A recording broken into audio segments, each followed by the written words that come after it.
নোয়াখালী জেলা প্রশাসন ও উপকূলীয় বন বিভাগের যৌথ উদ্যোগে নোয়াখালীতে সপ্তাহব্যাপী বৃক্ষ মেলা ও বৃক্ষরোপণ অভিযান কর্মসূচি শুরু হয়েছে।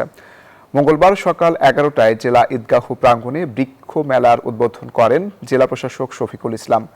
প্রধানমন্ত্রী তারেক রহমানের ঘোষণা অনুযায়ী শিক্ষার্থী সহ সকলকে 2টি করে গাছ লাগানোর অনুরোধ জানান বক্তারা। মেলায় প্রায় 50টি স্টল স্থান পেয়েছে। মেলা থেকে বিস্তারিত জানাতে যুক্ত হচ্ছেন সহকর্মী আকবর হোসেন সোহাগ। সোহাগ, জানাবেন মেলায় দর্শনার্থীদের উপস্থিতি কেমন দেখছেন? জি, ধন্যবাদ অঙ্কুর। আপনি যেমনটা জানতে চেয়েছেন, আমি আছি নোয়াখালীতে 7 দিনব্যাপী বৃক্ষ মেলা চলছে। এখানে মেলায় আজকে সকালে উদ্বোধন হলেও নোয়াখালীতে কিন্তু বৃষ্টির কারণে আজকে মেলার উপস্থিতি খুব কম।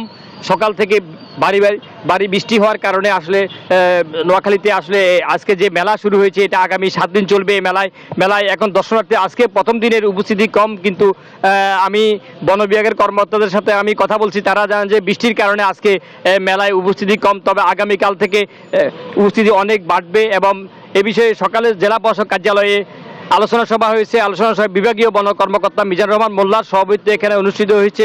নোয়াখালী জেলা প্রশাসক শফিকুল ইসলাম প্রধান অতিথি হিসেবে বক্তব্য রাখেন। এখানে মেলায় আসলে মেলা মাননীয় প্রধানমন্ত্রীর পক্ষ থেকে প্রতিটি মানুষকে, শিক্ষার্থী সহ সকলকে 2টি করে চারা রোপণ করার জন্য জেলা প্রশাসক মহোদয় বন বিভাগের পক্ষ থেকে আহ্বান জানিয়েছেন। এবং তারা জানিয়েছেন যে এই মেলায় থেকে পরিবেশ ভারসাম্য রক্ষা, প্রাকৃতিক দুর্যোগ থেকে রক্ষা করতে হলে গাছের কোনো বিকল্প নাই।